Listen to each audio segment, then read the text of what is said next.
Si, ils me connaissaient. Parce que maintenant, mon beau-frère habite côté de chez moi. Il fait la dialyse aussi. Oui, ils me connaissaient.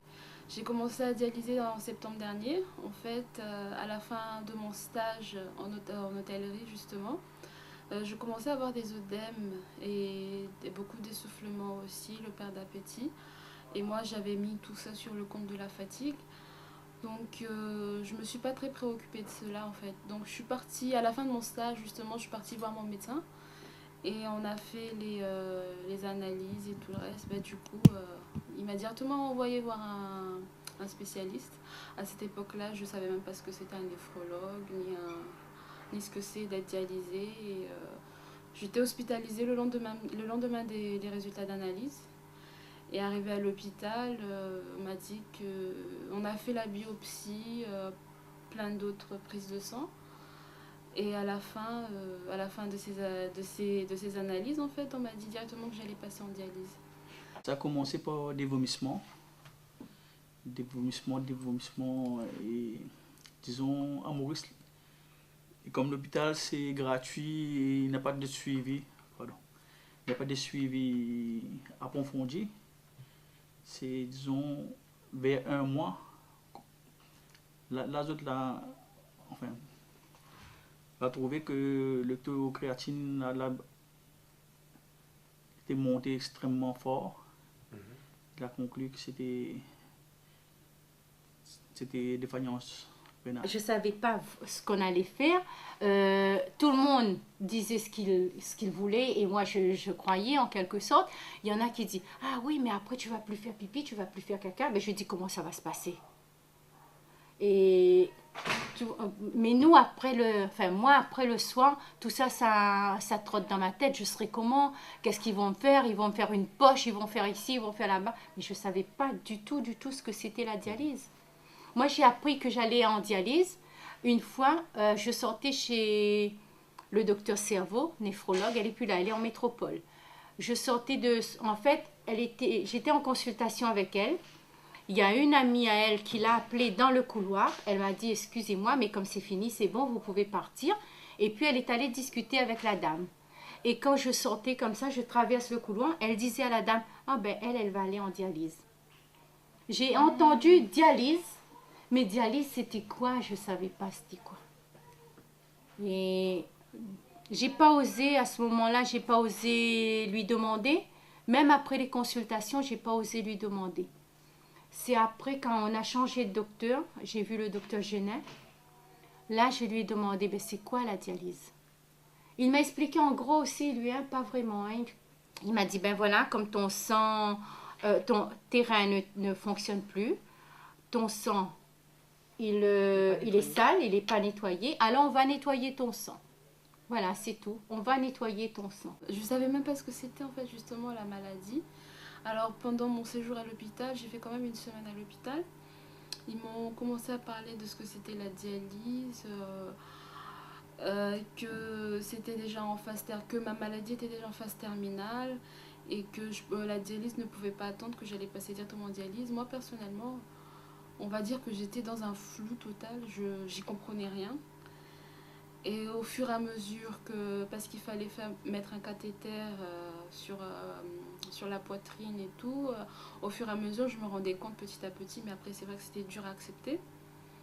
Ben en fait, j'étais enceinte de ma fille, j'étais enceinte de 6 mois.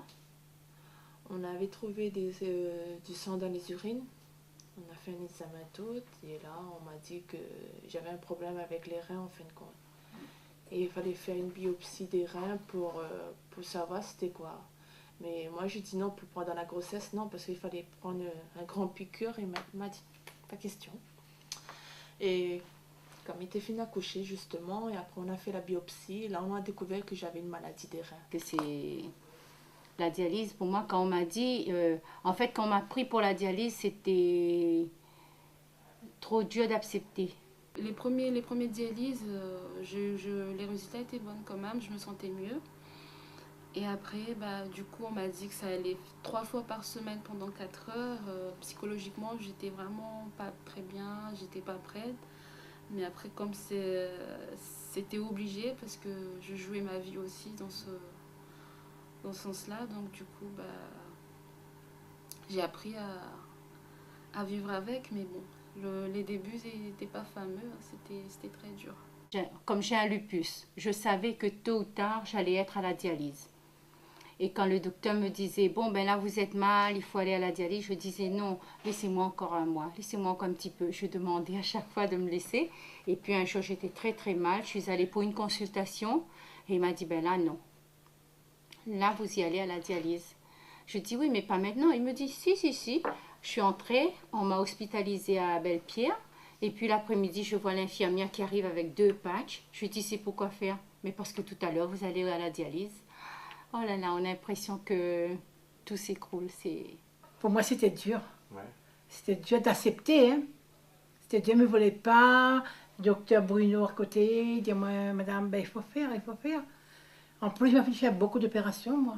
Et les infirmiers, l'équipe et tout ça, ils sont formidables. Ils vous accompagnent au début jusqu'à la phase d'acceptation de la maladie, parce que moi, je ne l'ai pas du tout accepté. J'avais des remords, je me disais c'était de ma faute, ou j'avais pas fait attention à moi non plus.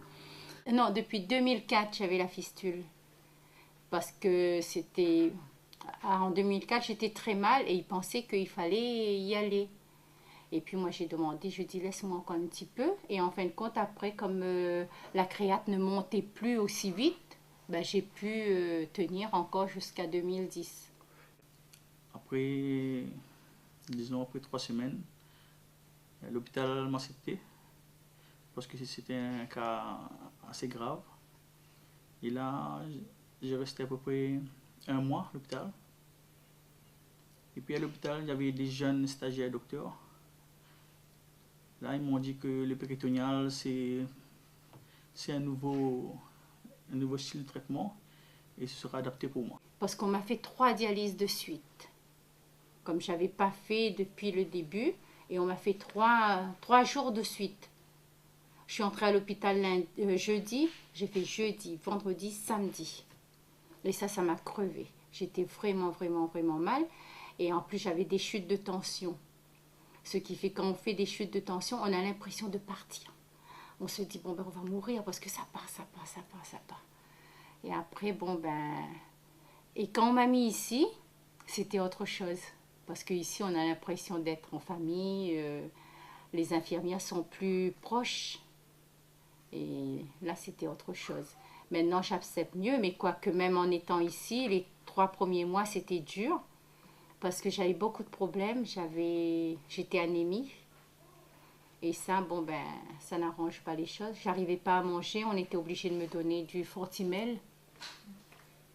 J'ai perdu 10 kilos en 1 mois. Hein. Ben, sur le coup, rien. Parce que pour moi, j'étais en bonne santé. Hein. Il n'y avait pas de problème. Voilà quoi. Sur le coup, rien. Ouais. Et puis même à la maison, c'était difficile parce que faire accepter ça à son mari, qu'on est presque un légume, on n'arrive plus à faire son ménage, on arrive à ne rien faire. J'étais pas malade en fin de compte, hein. J'étais bien. Mais c'est après, au fil du temps, après, j'allais plus aux toilettes, j'étais malade, j'étais fatiguée tout le temps.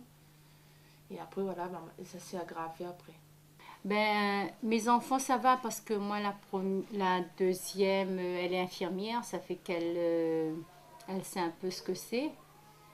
C'est là, ça s'est déclenché en fin de compte. Quand j'ai attrapé la grippe A, c'est... Moralement, elle m'a beaucoup, beaucoup, beaucoup soutenue. Même mon mari, bon, il y a des moments où il n'arrivait pas à comprendre. Pour lui, parce que pour lui, en arrivant à la dialyse, je redevenais la femme qu'il avait épousée.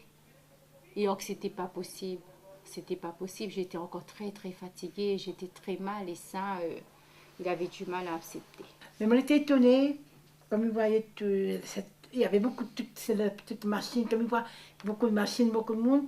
Après, il n'avait pas peur, hein. Pas peur, mais il dit, bon, c'est comme ça, il vaut mieux faire qu'à mourir. Il vaut mieux faire qu'à mourir, plus tranquille. Mais m'arriver ici, tout le monde est très gentil, les docteurs sont très sympas, les infirmières, les aides-soignantes, les patients, tout le monde est gentil. Je pourrais dire qu'il faut être fort et beaucoup de courage, surtout le temps d'acceptation. Il ne faut pas se presser justement parce que ça a été ma plus grosse erreur. En fait, pendant la phase d'acceptation, je ne voulais pas l'accepter de 1.